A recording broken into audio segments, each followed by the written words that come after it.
So, as a manager,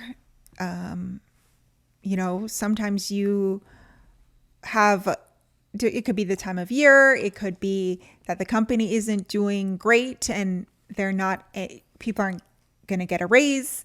How do you motivate people? Have you ever been a manager, Patrick? Yes. Yeah. So how do you motivate staff to keep, giving 100% when you know that you're not going to give them any extra incentive? That's true. So yeah, there's going to be challenges with every job, right? Sometimes it's the form of, the pay raise you thought you were getting that you're not getting. So for me, the way I've motivated my employees in the past was to make them feel important. And there's two ways that I do this. The first way is don't be stingy with the praise, with the compliments, right? And I don't mean, go up to them every once in a while and be like, hey, by the way, just between you and me, you're doing a great job. Mm-hmm. No, you have to do that in front of people. Go to your boss, right? Stand up in meetings, send out mass emails and say, hey, this project only succeeded because my employee was fantastic, or my team, whatever you like. So make them feel like they're acknowledged, that their work is appreciated. And the second thing I like to do is to encourage them to contribute ideas. The last thing you want your staff to feel is, well, my ideas don't matter, I'm just here to do a job.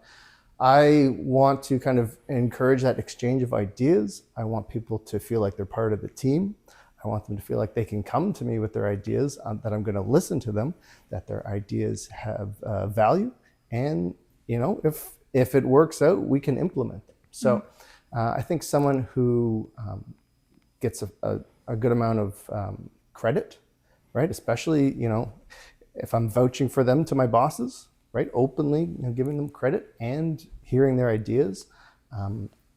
I think that's someone who will find that motivation. I think they'll be happy coming into work.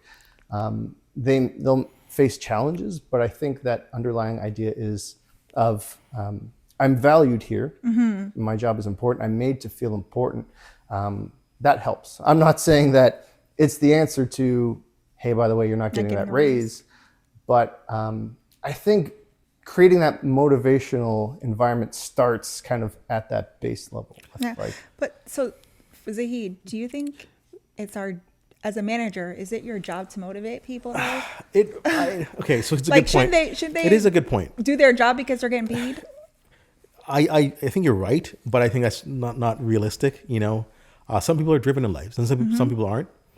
So I agree with you, Patrick. I think the number one factor I always use, thanks for stealing my thunder, is recognizing contributions. It's always my number one trick.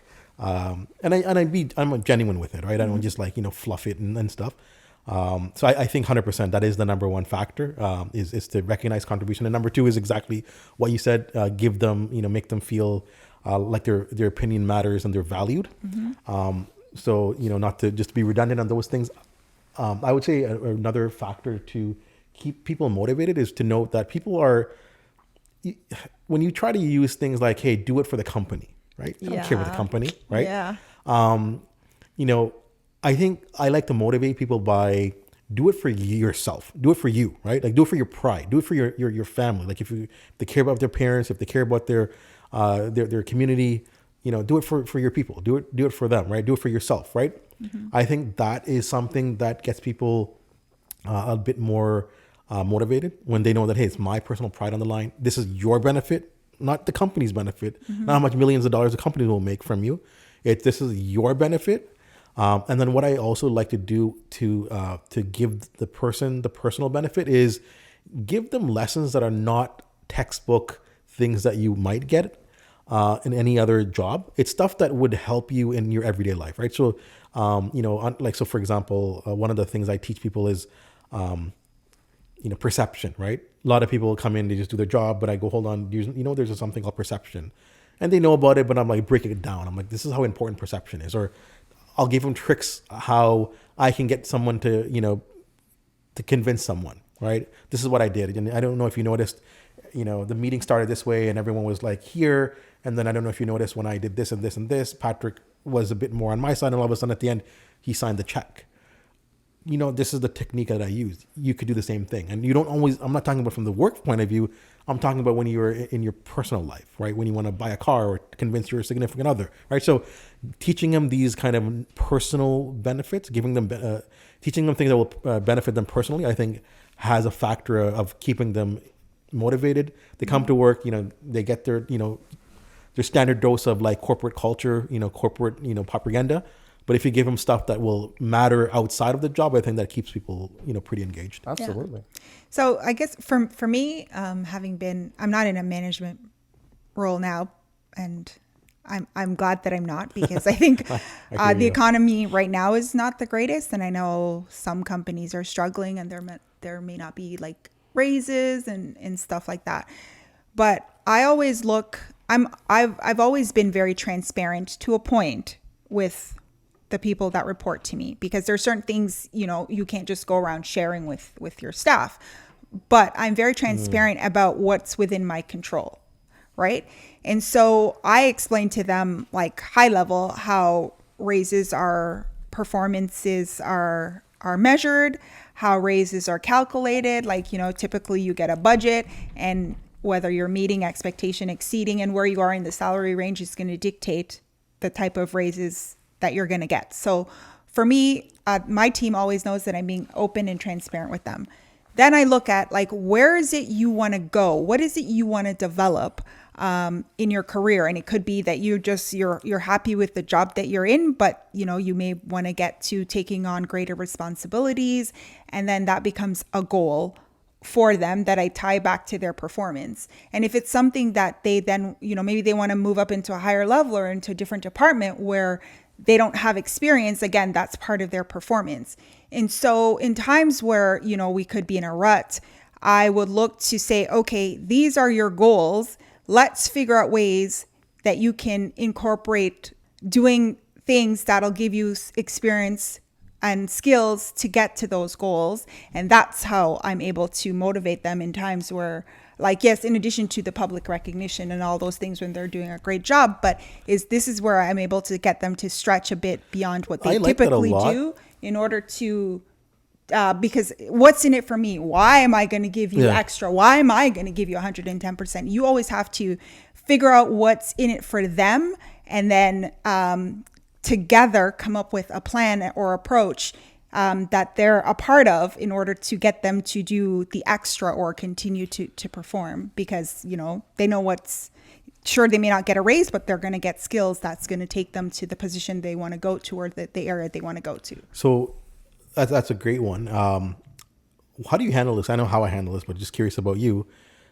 You hire someone and, you get them pretty cheap because they're kind of, fresh out of school or a new immigrant, but they're so smart. They're super smart. I've had that. And they're way too advanced for this job. Yeah. How do you handle that? So do you brainwash them, say that, hey, stick in this company and it's gonna be awesome, or do you just say, no, you know what? I'm very honest, because for me, my credibility and my integrity means more. Yeah. So like the last job I had before I came to where I am now, I got, the company was, the department was losing a lot of money. And when I got in, they had just kind of cleaned house, and I went in as a manager. People who had been there a long time weren't happy that I was there. I came in off the street. Who's this person? Why wasn't somebody promoted? But they wanted a fresh perspective. So I get it. And there was this one particular person. She's a hard worker. She knew her stuff. She didn't have a lot of experience here in Canada. So, but she got the job based on the experience she had in her home country. But then when I was going through and I was doing salary review time, I felt, based on she'd been there now a couple years, and they got her for very cheap. And I felt that she was underpaid.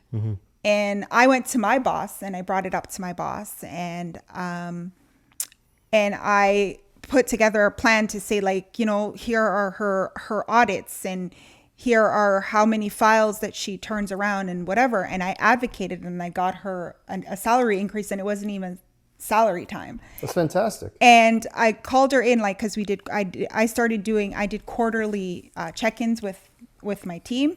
And so it was her quarterly check-in. And I said, we started talking about her salary. And I said, I noticed that this is what you're being paid and you're doing a fantastic job. And here's what I did. Like, I didn't tell her before because I could have been shot down and said no.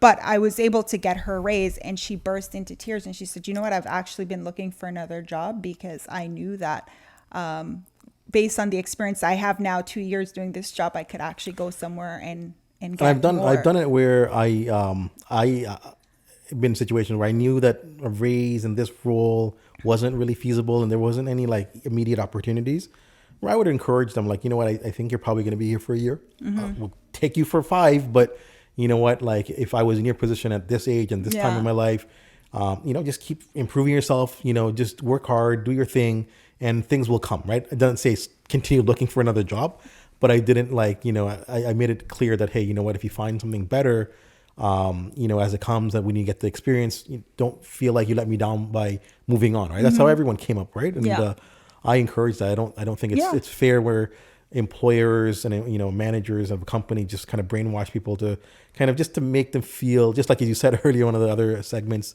about make them feel like, hey, this is just good enough, and for me to stay and not keep looking. Yeah, because I think it all goes back to your leader, because people usually quit their leaders, not necessarily the company. So I knew I had, by doing that, I had like a loyal employee, somebody who I could go into battle with if there was an issue, that I could lean on them, because without me, and I didn't do it for that reason. I thought she was being wronged, and it was something that should be made right. And there were times when I've had somebody, like if I'm hiring for a junior position and they have experience and they get the interview after the HR screening, I'll be very transparent with them. Like, you're kind of overqualified. Like, what is it? Why are you even applying for, this is a junior role. Like, the salary is going to be X and you're used to making Y. Like, there's going to be a big gap here. So sometimes maybe it is they want to take a step back and they want less responsibility of having a junior role, depending on where they are in their life.